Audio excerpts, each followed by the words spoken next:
뉴스 속 경제 이슈는 더 쉽고 깊게, 최신 고용 동향은 더 빠르게 전해드리는 고용브리핑 365 시간입니다. 차승은 기자 어서 오세요. 안녕하세요.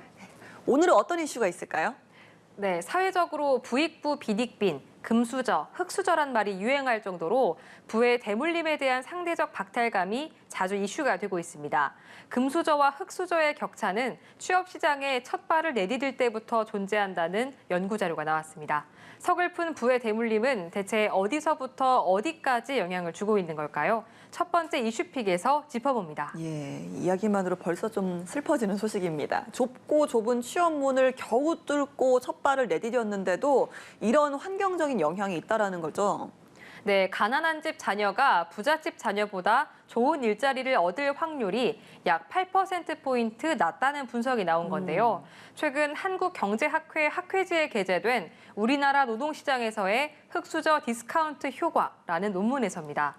이 논문은 잘 사는 집 자녀들이 그렇지 않은 집 자녀들보다 취업 시장에서 얼마나 유리한 위치에 있는지 분석한 내용들이 담겨 있습니다. 네, 그러니까 부의 대물림이 실제로 취업 시장에서도 작용을 하고 있다는 거네요. 네, 논문에 따르면 이른바 금수저와 흑수저는 출발선인 첫 월급에서부터 격차가 발생했는데요. 부모의 금융자산 수준을 4등급으로 나눠서 취업 시장에서의 자녀의 성과를 비교한 결과입니다. 금융자산 상위 25% 가구의 자녀들은 하위 25%에 비해 첫 월급을 11%가량 더 받았고요. 이렇게 출발선에서부터 소득 차이가 난다는 건 일자리 자체의 안정성 역시 영향을 받고 있다는 건데요.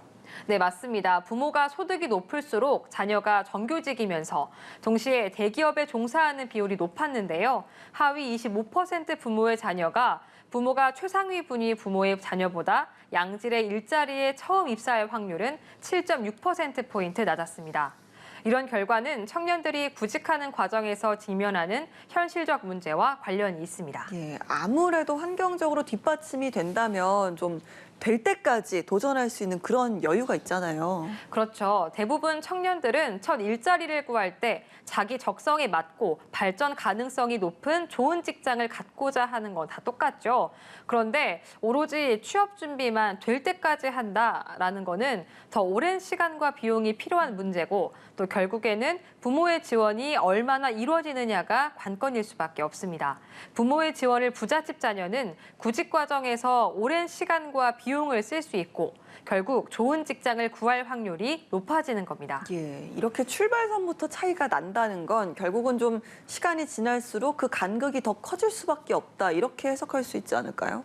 네, 문제는 취업하고 나서도 시간이 지날수록 이들 간의 소득 격차가 더 벌어진다는 점입니다. 다른 조건이 같을 때 직장 경력 1년 차일 때 부모 자산에 따라서 5년 차 때부터 이 격차가 12%까지 증가했는데요.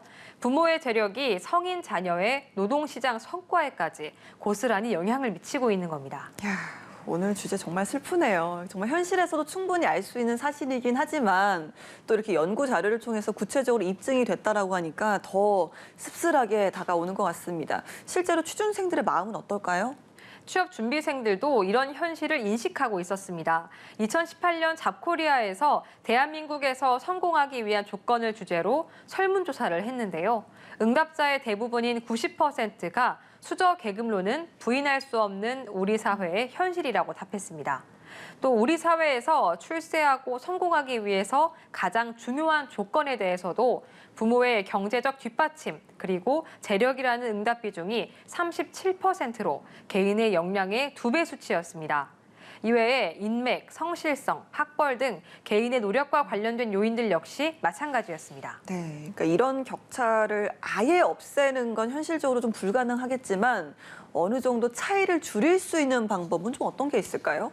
네, 결국 흑수저와 금수저 사이에 발생하는 불평등을 줄이려면 청년이 구직 활동을 할 시기에 맞춰서 정부 지원을 집중해야 한다는 조언이 나옵니다. 이번 연구 자료를 발표한 연구자는 정부가 계층 이동 사다리를 복원하기 위해 청년층 구직자의 신용 제약 완화 등을 통해 노동시장 진입 초기 단계에서 정책적 노력을 강화해야 할 것이라고 강조했는데요. 또 중소기업과 비정규직, 대기업, 정규직으로의 진입을 원활하게 해서 이직의 임금 사다리 효과를 강화하는 방향의 고용 정책도 고려할 필요가 있다고 밝혔습니다. 예, 원하든 원치 않든 피할 수 없는 부분이기도 한데요. 적어도 빈곤의 대물림 때문에 인생의 출발선에 서보지도 못하고 포기하는 사람은 없도록 정부의 뒷받침이 필요해 보입니다. 자, 두 번째 이슈픽 주제는 어떤 걸까요? 네, 한쪽에서는 취업 한파라고 하지만 또 다른 쪽에서는 인력난에 허덕인다는 하소연이 들리는데요.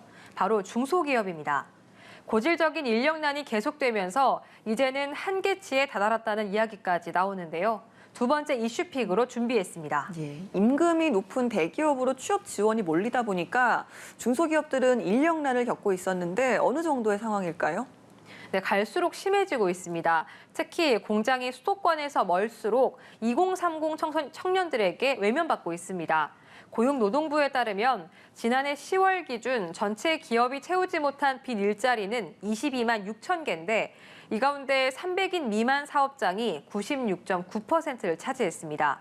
이렇다 보니 지방에 있는 기업은 생산직 평균 연령이 50세를 넘을 정도로 고령화가 극심하고요. 실제로 현장에서는 인력을 구하지 못해서 공장이 멈춰서는 사례가 흔하다고 합니다. 외국인이 없으면 영세 공장은 가동이 아예 안 될 정도입니다. 예, 그러니까 코로나 이후에 인력난이 더 극심해졌는데 어떤 이유 때문일까요? 앵커님, 코로나 때 가장 많이 늘어난 직종이 뭔지 아십니까? 코로나 때요? 네. 아무래도 배달하시는 분들, 이런 분들 아닐까요? 네, 맞습니다. 여러모로 장점이 있는 대기업과 경쟁하던 중소기업. 여기에 코로나19 이후에는 배달업과도 경쟁해야 하는 상황인데요. 전경련 분석에 따르면 최근 5년간 2030 취업자 수가 가장 많이 늘어난 업종은 배달 라이더로 대표되는 운수 창고업입니다. 팬데믹 이후에 배달 수요가 늘면서 배달업에 대한 인식이 개선됐고 또 수입이 많이 증가한 덕분에 종사자 수가 급증한 건데요.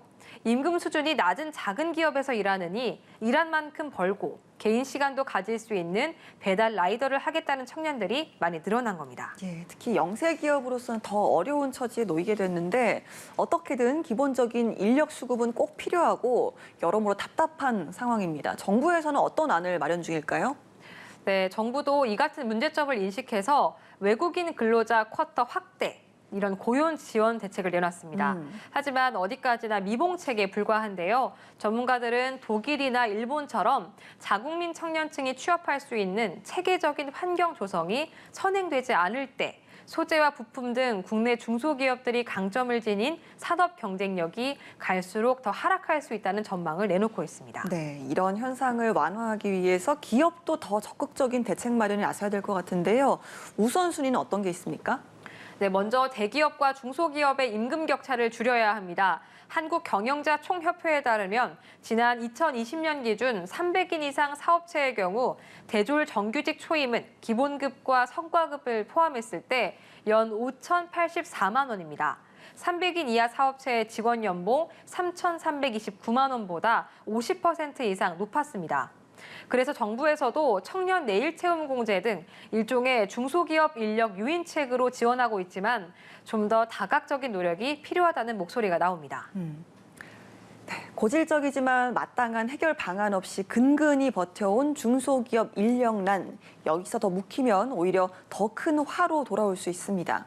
모든 가능성을 열어두고 중소기업 인력난 해소에 만전을 기해할 때입니다. 오늘도 차승은 기자와 함께했습니다. 고맙습니다. 고맙습니다. 네, 지금까지 고용브리핑 365였습니다.